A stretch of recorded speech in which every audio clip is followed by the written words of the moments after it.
Alors comme certains le savent, nous avons accueilli Rémi avec nous en immersion pendant 2 semaines. Aujourd'hui c'est son dernier jour.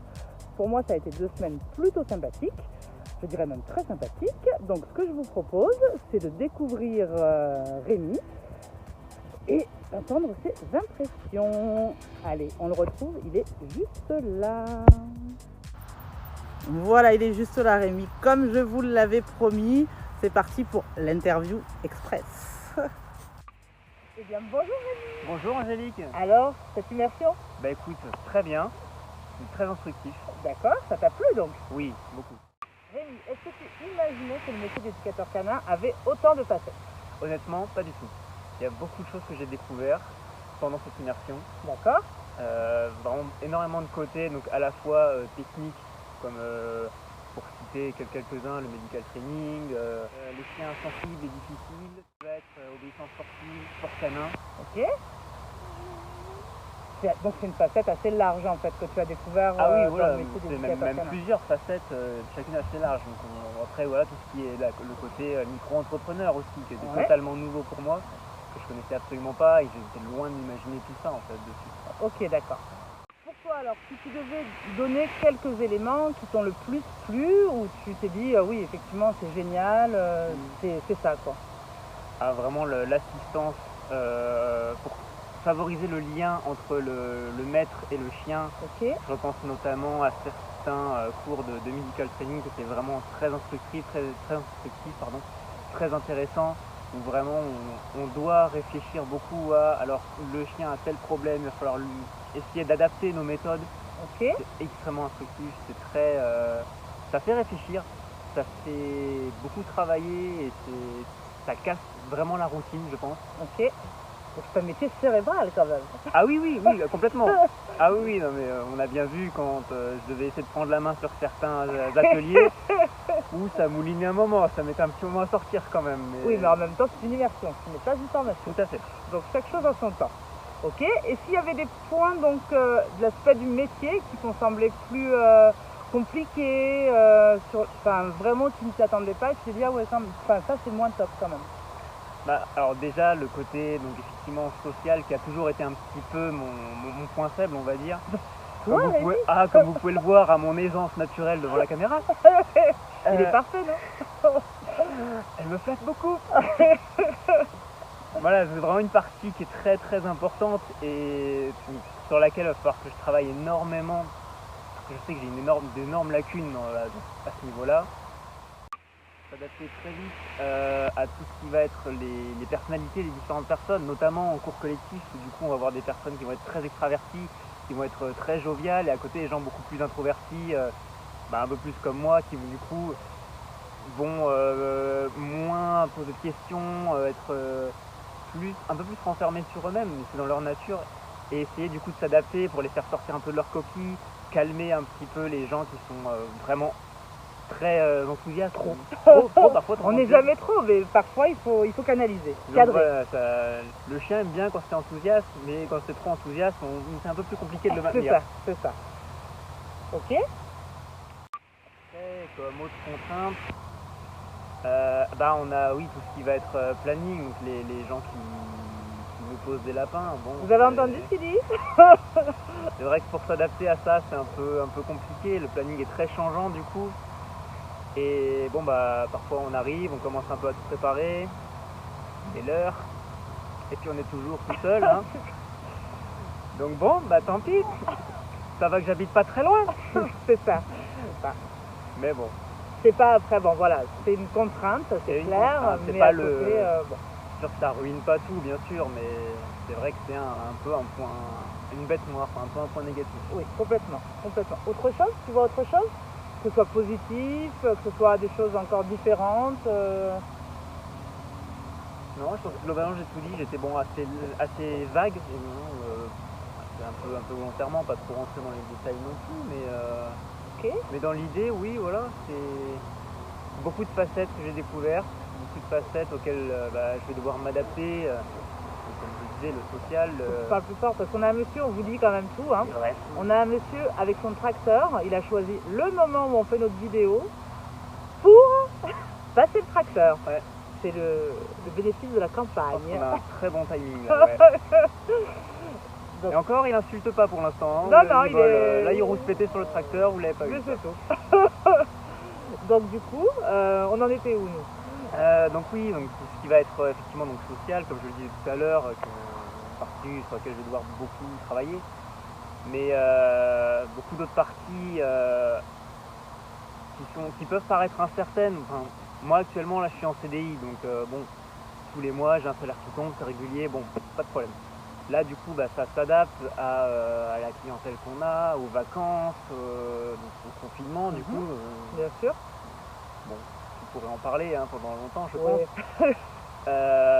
Tout le côté donc aussi qui est micro-entrepreneur, parce que aucune idée de en quoi ça consiste. Hein. J'ai pas été formé au lycée, au collège, etc. sur comment créer une entreprise. On nous a toujours parlé de voilà, vous rentrez en CDI, machin, mais comment gérer une micro-entreprise, les papiers qu'il faut faire, comment ça se goupille, tout ça, tout simplement. Okay. C'est certaines incertitudes liées au métier qui sûrement sont présentes au début, le temps d'avoir une certaine mise en place. Complètement, après ça devient une routine on va dire, mais voilà. effectivement c'est normal quand on a un CDI, je pense, d'appréhender la chose. C'est ça, oui, ça crée forcément un peu de l'instabilité du coup en fait, et pour quelqu'un qui a du coup un CDI, quelque chose de stable, forcément c'est un peu un saut dans l'inconnu on va dire. Oui, complètement, complètement, je suis bien d'accord avec toi.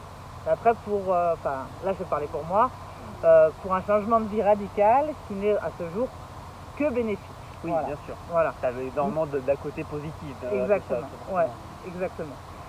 Est-ce que tu pouvais t'imaginer qu'on pouvait rencontrer autant de chiens différents, que les gens venaient pour X, Y raison, ou tu pensais que l'éducation c'était quasiment toujours la même chose, on vient, on éduque son chien à marcher avec une lettre correctement, le rappel, etc., etc.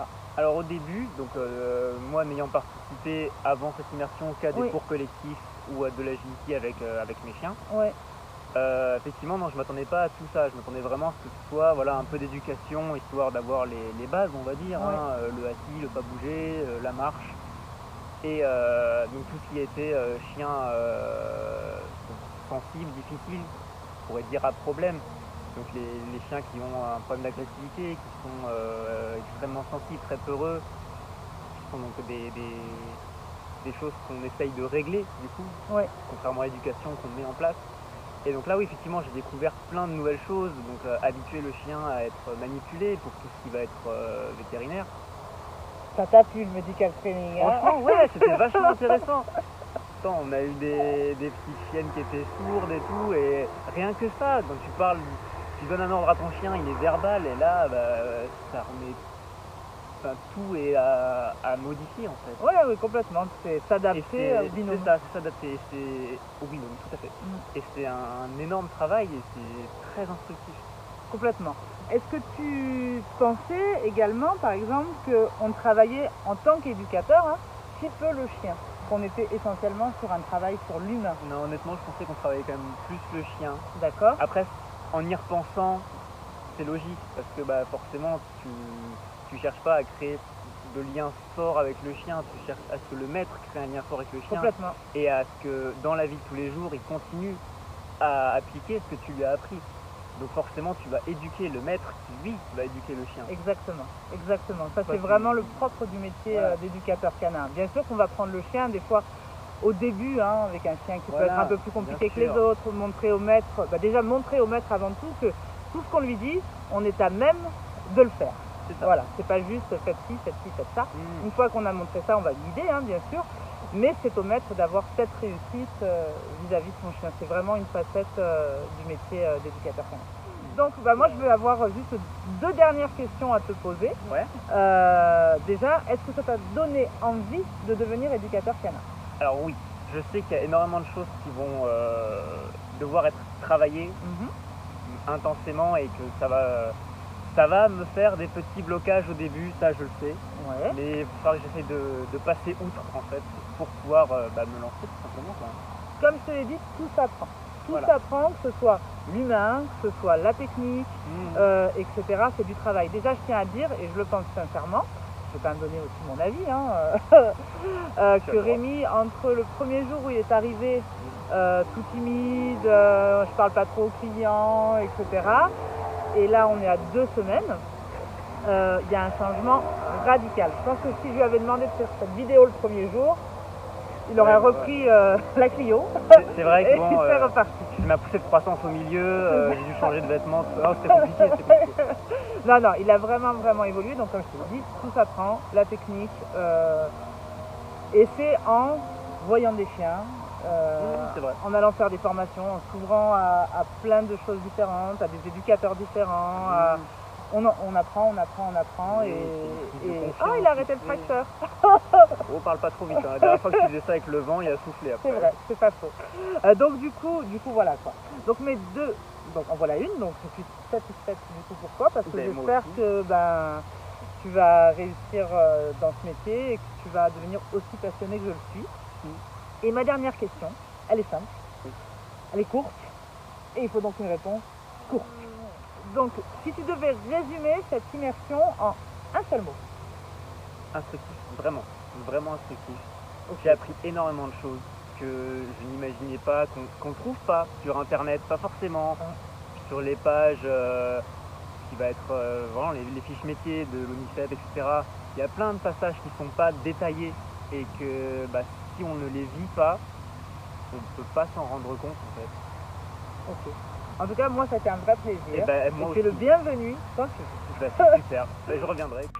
Pour ceux qui ont croisé Rémi, vous serez contents de l'avoir vu s'exprimer. Et puis vous serez tout simplement contents de l'avoir croisé parce que c'est quelqu'un de bien. Donc, si vous souhaitez découvrir le métier d'éducateur canin, c'est par ici.